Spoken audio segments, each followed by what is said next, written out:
This is Info Live TV, Headline News. I'm Daniel Ben-Nun. Prime Minister Olmert will visit President George W. Bush in Washington this month in an attempt to reach last-minute agreements and extract a number of promises before both leaders step down. Olmert is to speak with Bush about the four main issues topping the U.S.-Israeli agenda, including the peace process with the Palestinians in Syria, dealing with Iran and its allies, the future of U.S. military aid and cooperation, and the cancellation of the visa requirements for Israelis who want to visit the U.S. While Olmert will be looking for new promises from Bush, the real questions being asked in Jerusalem today concern the new president-elect Barack Obama.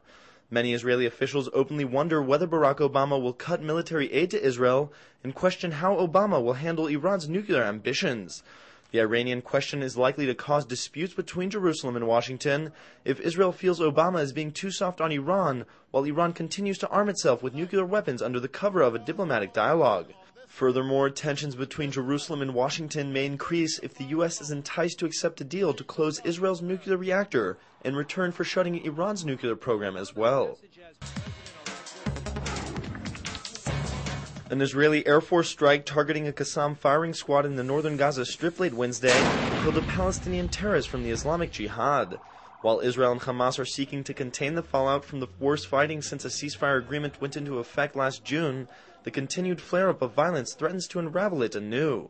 Neither side seems to have much to gain from a renewal of hostilities, and officials on both sides say they wish to restore the calm.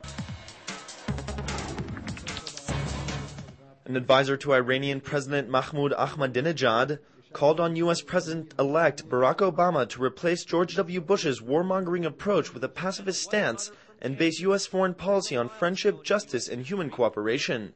The Iranian official also told the U.S. government that it needs to drastically reduce its expenses because of a worsened economic situation, and therefore said the U.S. should immediately withdraw its forces from the Middle East to help in that regard.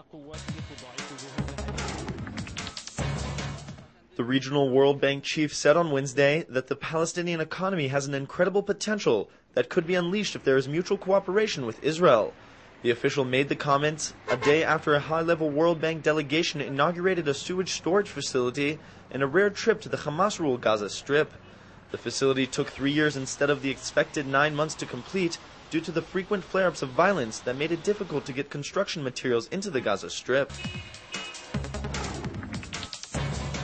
President Shimon Peres announced on Wednesday his plans to join Saudi Arabia's King Abdullah at a UN interfaith conference this month, raising the possibility of an unprecedented public meeting between the two heads of state. Peres, a Nobel Peace Laureate, has recently spoken favorably of a Saudi-sponsored plan that calls for a comprehensive peace between Israel and the Arab world in exchange for an Israeli withdrawal from most of the lands captured in the 1967 Six-Day War. Thank you for watching Info Live TV, Israel's only internet television channel that broadcasts in 4 languages from Jerusalem to the world.